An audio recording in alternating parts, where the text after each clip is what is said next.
Odafe Oweh's play in 2022 has certainly been a source of frustration, a conversation point, something that Ravens fans have had a lot to say about. And certainly there is a lot to say. He's been inconsistent.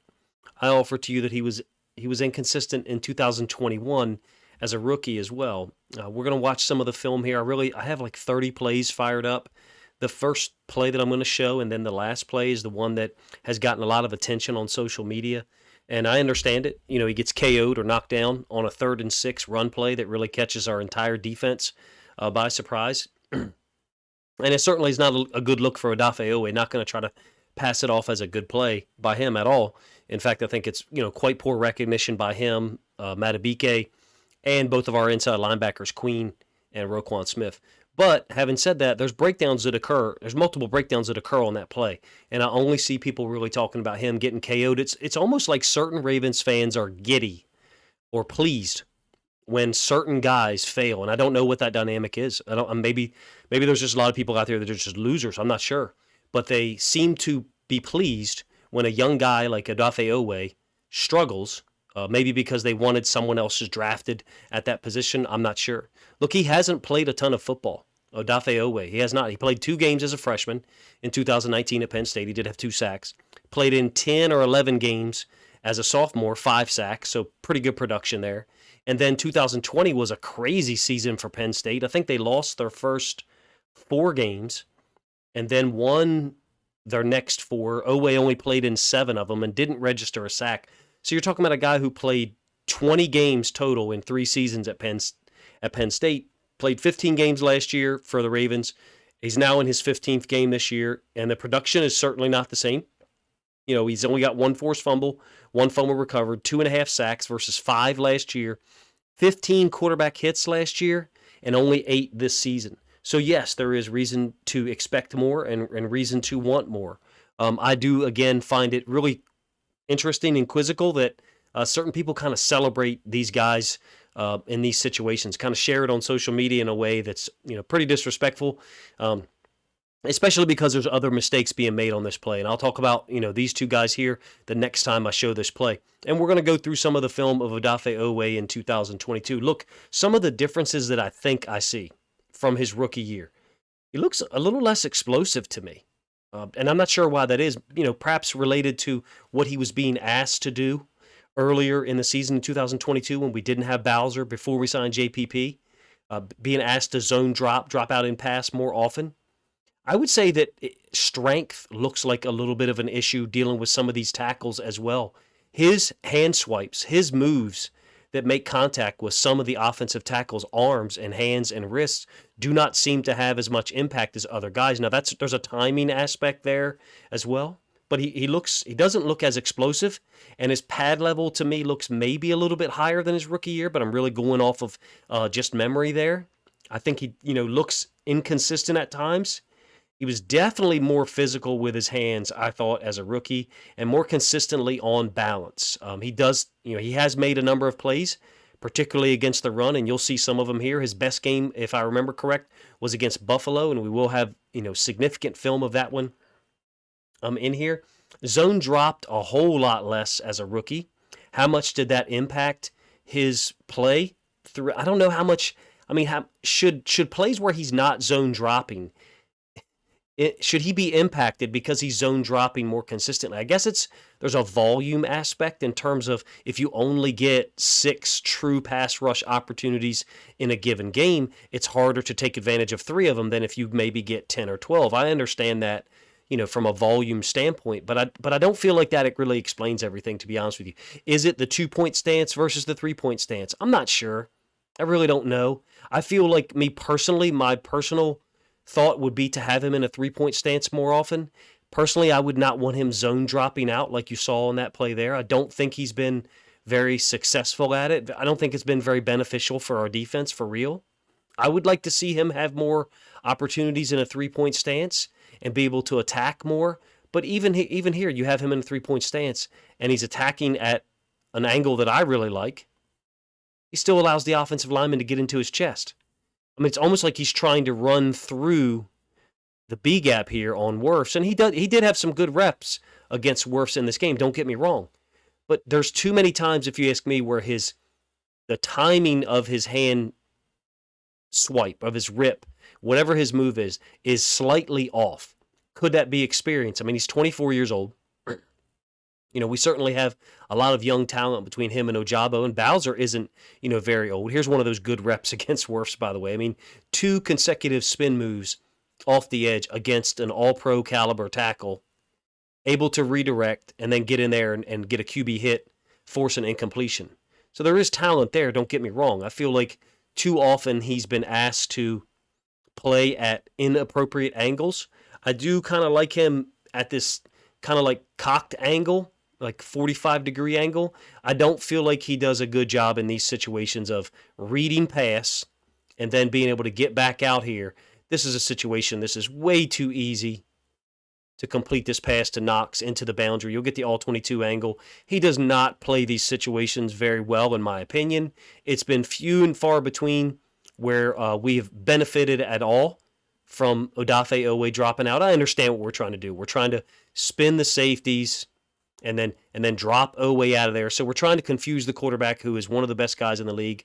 I understand that, but there's just too many times.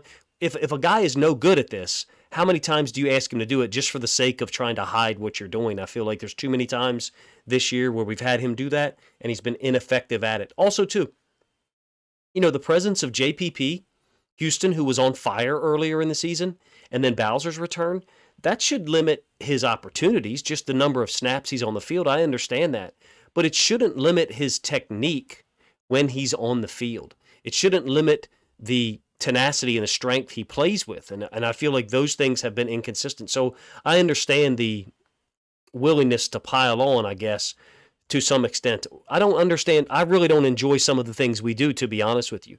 You're going to see a 3-on-2 created here by the left guard, left tackle, and tight end on our D tackle and Queen. Now, Oweh is able to create the fumble.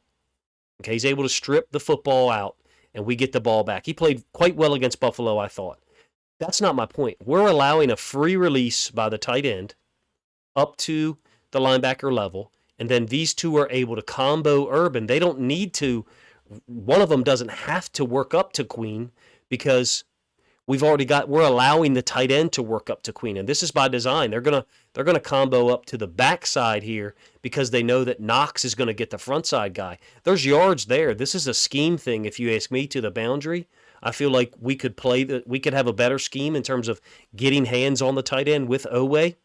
That's a matchup that we should win in terms of an edge player against a tight end, and then allow Patrick Queen to be a guy who can fill and come downhill a little more. I understand we forced a fumble there. Another example, if you ask me, of physical strength being somewhat of an issue, when he tries to swipe down, now he gets a quarterback hit here. It is a completed pass.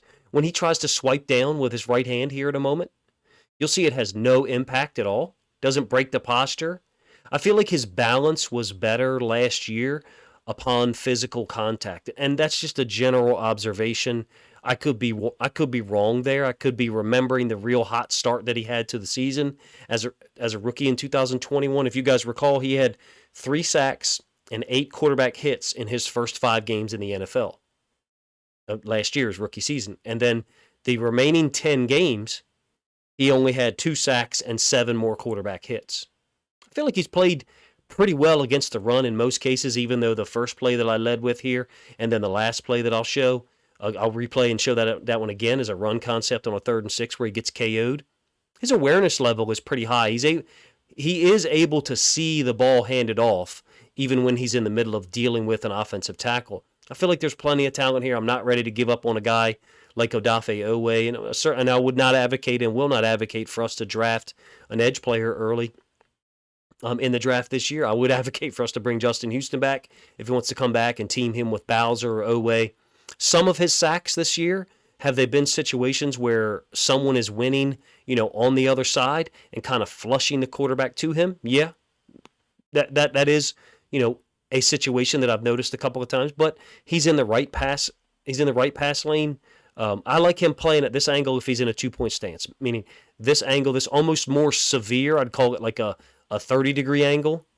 This more severe angle where he's able to attack from from a cocked stance instead of like coming straight up field. It doesn't seem to me that him coming straight up field is advantageous to him creating pressure, getting wins. You get a real clear visual of the angle that I'm talking about here. He can see everything in front of him. He can see the offensive tackle. I mean, that's a 12-yard loss on a sack. Again, he played one of his better games, I thought, against Buffalo. I mean, he's physically strong enough and has the pursuit skills to tackle Josh Allen, and not everyone has the ability to do that, on every single defense, on every starting defense in the NFL. Is he a starter for us at this point? I think that JPP, Bowser, and Houston probably have earned more reps with being a little bit more consistent, but I'm glad that he's part of the rotation. You don't want a rotational guy being picked at the end of the first round. I understand that. He is 24 years old. At this point, since going into college, he's played 50 football games.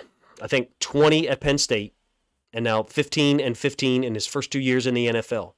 At some point, you want things to click. You want him to be able to get a little bit more pressure consistently and have some more defined moves. I don't know what his best pass rush move is. I really don't. Part of that might be my own weakness in identifying the moves, even though I slow down the camera angle for you guys while I'm talking about it, and I watch it numerous times before trying to break down the plays for you guys. But I think it's more so due to the fact that his moves are not well defined. And I wonder how many of his moves are pre-planned. I wonder if he's got a real plan for them. Sometimes he's lined up too wide, like this one here. This ball was, a quick game. The Ravens do this a lot on offense as well. We chip with the tight end and the running back on the edge rushers, and then release those guys out into the flats. So they're chipping here on Bowser, and they're chipping on Oweh, and then Mayfield's just able to flip this ball out there. I would say this is a weakness of our defensive scheme, more so, to be honest with you, because we're so consistently walking our inside linebackers up that a running back after a chip is just going to be wide open consistently. And that means that the quarterback can get rid of the ball quicker. Having said all that, we do have a number of team sacks this year. We've got way more sacks this year than we had under Wink Martindale in any year, for that matter. There's been plenty of situations like that one where Oweh's not on the field. Rightfully so. I said a couple of weeks ago in a video that I thought JPP, Houston, and Bowser were just playing better than him. Having said that, at 24 years old, this can't happen. Like, you can't whiff. I mean, he stands up, this tight end, which I think is Dulcich. Now, first of all, he's got, contact to the helmet, but he's being physical. He stands him up. And that's a complete win for an edge player in terms of strength and standing him up. But you can't whiff on this right here. And we've seen too many situations like that for Oweh this year for us not to call it out if we're trying to evaluate players or at least create content for you guys to watch film of. Am I a fan of Oweh? Yes. I do not think we should be utilizing him in this manner at all. And I mean 0 times. Bowser is better at it. We do this so consistently where we've got inside linebackers blitzing and we're dropping out Houston and Oweh or whoever else it may be. I feel like we do it too often, and the returns on it, I don't remember us getting a pick in these situations. Justin Houston did have a pick earlier in the year. I don't remember the concept, though, to be honest with you at this point. Let me know what you think of my thoughts. I don't think Oweh's technique is drastically improved over last year. I don't think his technique is that improved this season. Has there been good reps like this one? Of course there has, but he's been on the field a lot. Now lately, he's been on the field a whole lot less than earlier in the season. I would like to see him in a three-point stance like you got here against this tight end for the Browns. This is a mismatch in our favor. This tight 9 technique, it's one of the reasons why you play a 3 and a 9 to the side of the tight end. It kind of forces this tackle to make a decision. Is he going to help out with the 9 technique? Is he going to combo the 3 up to one of the inside backers? In this case, he steps out to Oweh, nudges him, but Oweh is controlling that C-gap so well that he's still able to finish the play. I'm still a big fan of Oweh. I still think we got a talented guy there. I'm glad the Ravens, I have the same feeling about Bateman. 2 guys that have underperformed, I guess, through 2 years in the NFL, but I don't think that their talent level is such that they cannot perform. Now, this play is a 3rd and 6 against Atlanta that's been shared a lot. This one kind of pisses me off a little bit, like I said. If you think it applies to you, it probably does. There's a lot of people who share stuff on social media about certain players, and they don't share it about certain others when there's mistakes out there. So it's a 3rd and 6. I think we're expecting pass, and I think we've got poor grades here at D tackle, at edge rusher, and inside linebacker. And I think we have poor alignment, to be honest with you. We're not lined up to this trips, to my opinion. I think we need to be widened up with the inside linebacker, or even have the edge rusher walked out more. When we get the end zone angle, I'll draw it up a little bit. It's trips. Oweh's getting KO'd, meaning he's getting knocked down. But Matabike's reached. Roquan Smith isn't coming downhill at all. It's 3 zeros on the play side. It's a 3rd and 6. They caught Oweh by surprise, in my opinion. He's expecting pass, and who wouldn't? I think it's possible that pre-snap, Patrick Queen is communicating something. I'm not sure what he's trying to communicate to Roquan Smith, but in any case, Smith doesn't step over to line up to trips. Me personally, I'm going to have him line up over the tackle to trips. I don't think they're running this back to the single receiver side, but in any case, Oweh does get KO, but watch Matabike. He gets reached by number 63. And then the center gets out to Roquan Smith. So you have 3 breakdowns there on one play, all on the same side. Additionally, you don't have any kind of force player up here at all because we're not lined up to the trips, in my opinion. We're playing 2 over 3, which is one of the reasons why we've gotten screened so often out of trips or even empty trips. So let me know what you think of my thoughts. Is it a poor rep by Oweh? Absolutely. Does it mean he can't play? No. Does it mean that people should be calling him curse words on social media? No. You're a weak loser if that's the type of stuff you do. Like calling a 24-year-old kid who lost a rep curse words, and I'm talking about all kinds of curse words. I've seen them. That bothers me. And I don't even want people like that to watch my content, to be honest with you, because we've got a lot of young guys who make mistakes. But there's people out there who only share bad reps of certain players and not others for whatever reason. I'm not sure why that is. Oweh has certainly been inconsistent and deserves, some of the criticism, no doubt. And this was one of the worst plays that we've seen from him. But I don't think it's representative of the way that he's played over the course of 2 seasons. We have gotten inconsistent performance from Oweh, and I think his numbers bear that out in terms of the statistical production, number one, and in terms of the reps.